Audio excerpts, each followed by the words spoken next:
Hi, my name is Andrea Craft, and this is my scholarly project oral presentation on my DNP project entitled National, State, and Local Blood Lead Guidelines, a Health Policy Analysis. First, my acknowledgments. First would be my project chair, Dr. Maria Snell, for providing the continuing support, guidance, and knowledge throughout the course of this project. My community member, Jane Keys, for her expertise and support to complete the project. My colleagues that agreed to complete the appraisal for this project, their interest in the subject, and their overall support for me during this project. Maryville University's DNP faculty and staff for their support for the project, and family and friends for their unwavering encouragement for me to continue my education. For my dedication, I dedicate this doctoral project to the memory of my dad, Johnny Craft Jr., who sadly passed away before he could see me complete this degree. I also dedicate this project to my mom, Sylvia Craft, whose health has declined significantly during this degree. My parents have always provided unconditional love, support, and encouragement for all of my decisions, and have passed down resilience and the importance of knowledge to their children and grandchildren. Excuse me. Lastly, I dedicate this project to my daughter, Gabrielle Craft Davis, who has been the reason and inspiration for my educational advancement. For my abstract of my project, the purpose is to analyze a health policy and clinical practice guideline for elevated childhood blood lead levels. As a background, is identification of children at risk of and already exposed to lead. It's essential to minimize and eliminate poor health and developmental outcomes. Excuse me. Methods, it's a current health policy and concurrent clinical practice guideline was reviewed by 3 appraisers using the Appraisal of Guidelines for Research and Evaluation 2 instrument. For the results, 2 of the 6 scale domain scores in the overall assessment of quality exceeded the quality threshold of greater than or equal to 70%. And as a conclusion, all appraisers recommended the use of a clinical practice guideline. For my phenomenon of interest, nature of problem, lead has been used for centuries with known dire consequences, especially to children. The purpose of this policy project is to analyze a health policy and clinical practice guideline for elevated childhood blood lead levels. The significance of policy of project will be an analysis of policies and clinical practice guidelines to help manage children with elevated lead levels and minimize risks and increase health outcomes. For my literature review, I reviewed several resources. For the evaluation and summary of evidence, I used global guidelines through the World Health Organization's Guideline for Clinical Management of Exposure to Lead. For the national guidelines, I used the Centers for Disease Control and Prevention recommended actions based on blood lead levels. And for the state and local guidelines, I looked at the Childhood Blood Lead Medical Management Guidelines for providers of Indiana, as well as the Indiana Lead Rule 410 IAC 29 Indiana Lead Rule for reporting, monitoring, and preventative procedures for case management.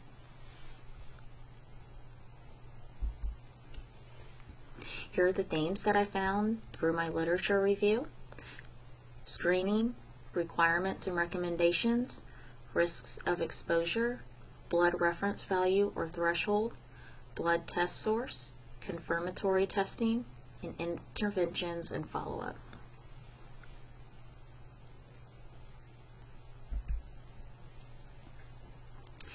For the critical appraisal of evidence, I found similarities and themes outweighed differences. Strengths included support of evidence-based care and follow-up. Weaknesses included amount of information that can be overwhelming and confusing. There were some gaps in literature, which included the age differences and threshold for action. For example, the threshold for action for the CDC as well as the state was 3.5, and for the World Health Organization was 5.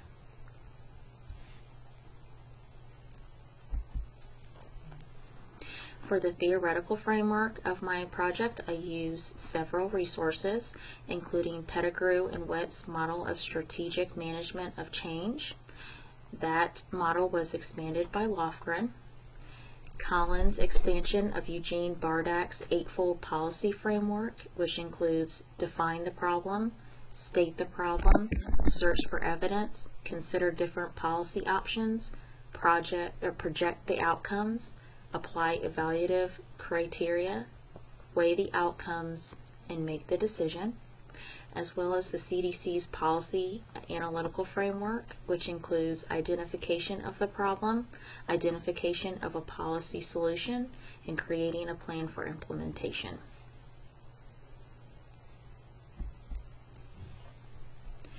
For feasibility, the policy and clinical practice guidelines are already used in practice throughout the state.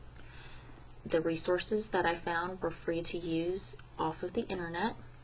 The goal of this DMP project is not to implement a new policy, but to analyze current CPGs, clinical practice guidelines, and policy, and compare it to established sources of childhood elevated lead level clinical practice guidelines to determine if they follow evidence-based practices.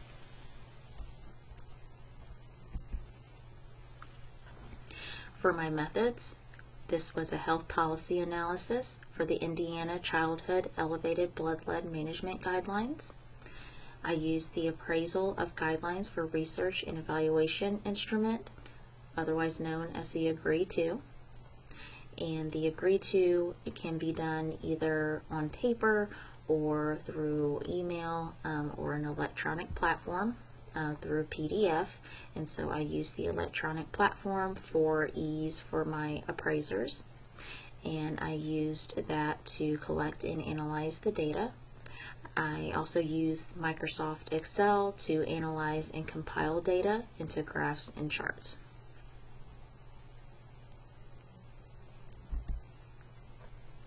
Here is a picture of the first page, the title page of the Agree To instrument.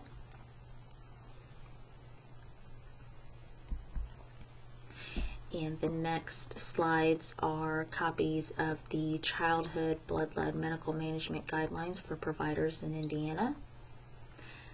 On the left, there is the lead toxicity overview, that states there is no safe level of lead in the blood of a child. It goes through how exposure to lead can seriously harm a child's health and cause well-documented adverse effects. That can include severely affecting the brain and the nervous system, as well as stunting growth and development, learning and behavior problems, and underperformance in school, lower IQ and decreased ability to pay attention, and hearing and speech problems. It can also be dangerous because once in a person's system, it is distributed throughout the body, causing harm wherever it lands.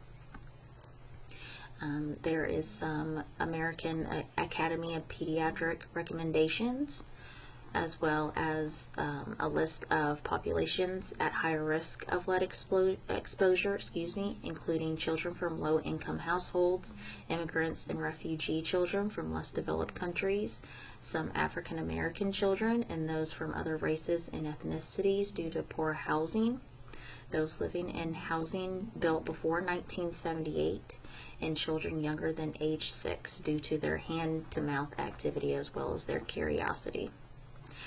Exposure can also be done through occupational or environmental exposures, especially if adults that work in lead-based industries. That includes arts and crafts such as pottery and ceramics, through automobile repair. They deal with batteries. I also found that close to where I live, there is a lead manufacturing plant that some of the parents of the children that I used to work with worked at, and so they not only were the adults highly exposed to lead, they brought that lead dust home to their children and their families, which increased their risk of the lead exposure. It cannot be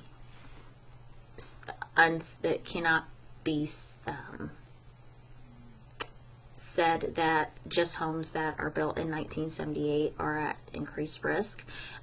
There has been some home renovation that has used wood that has been treated with lead paint, that has been used in homes that are more modern, that has also increased the risk of lead exposure. So down on the page here, it also says Indiana lead testing requirements. To the right, it continues with the lead testing recommendations, a verbal risk assessment, and then it goes into the rainbow chart for general medical evaluation testing recommendations. As you can see here, it starts out of a blood lead level of greater than, 3.5 to 5, less than 3.5. And as you can also see that the information is quite thorough and it can be confusing.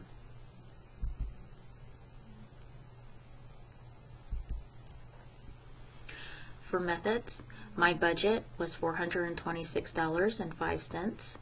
My timeline was 1 year with data collection as 2 months. For protection of human subjects, minimum amount of necessary data collected, confidentiality, password protection, and a locked office was also used.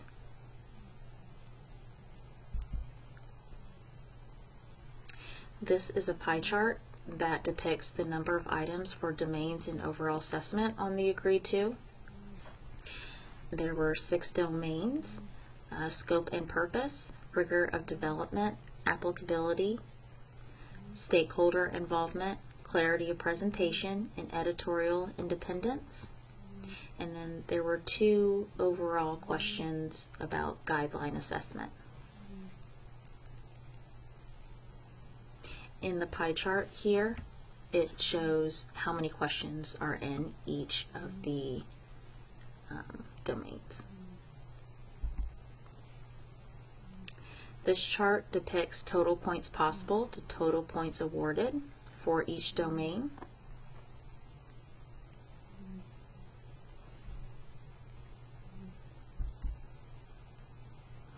This is my project timeline. For my planning phase from January 2021 to May 2021, policy analysis identified based on phenomenon of interest. I collaborated with the health officer and administrator of the county public health office that I previously worked at.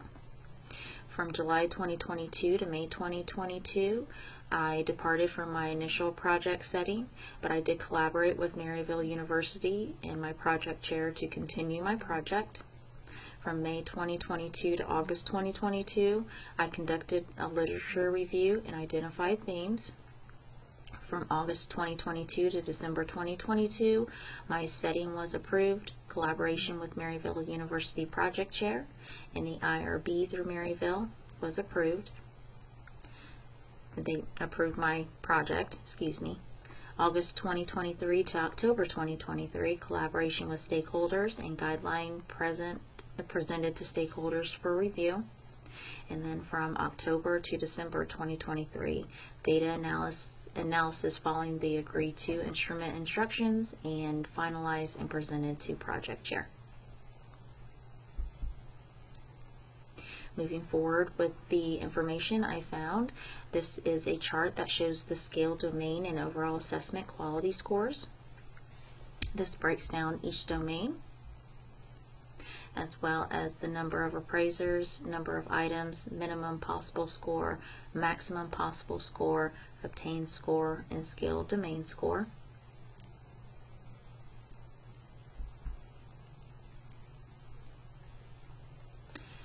Here is a chart that shows the scale, domain, and overall assessment quality scores.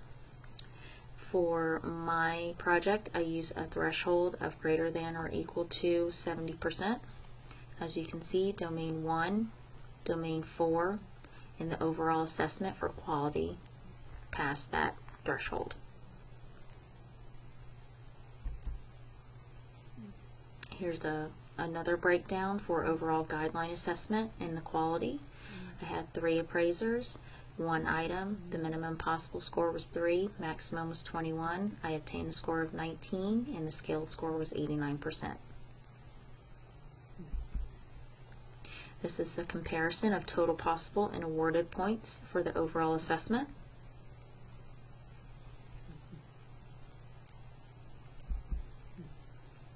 And this is a comparison of ratings for recommendation for use. As you can see, all 3 appraisers recommended the clinical practice guideline for use.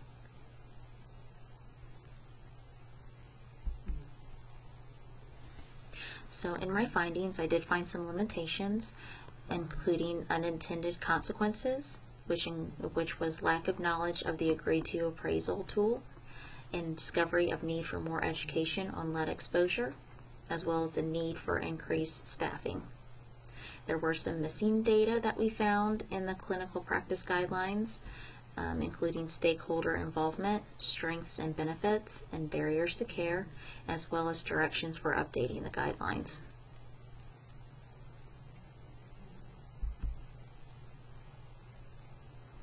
As a discussion, there were some recommendations and implications for policy and practice, continuation of research of clinical practice guidelines and health policies related to elevated lead levels, improvement of stakeholder involvement, addressing strengths and limitations and plans for updates, addressing barriers to care, addressing additional resources needed, and education and training on lead, health policy, and clinical practice guideline appraisal.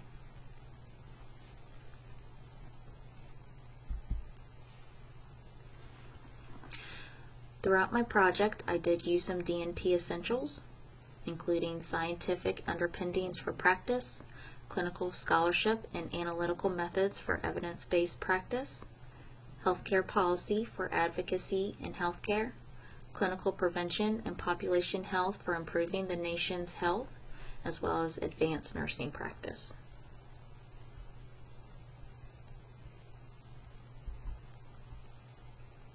In conclusion, no amount of lead is safe.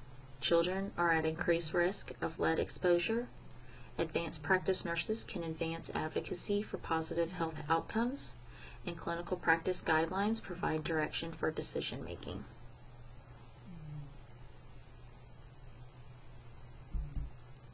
Here are my references.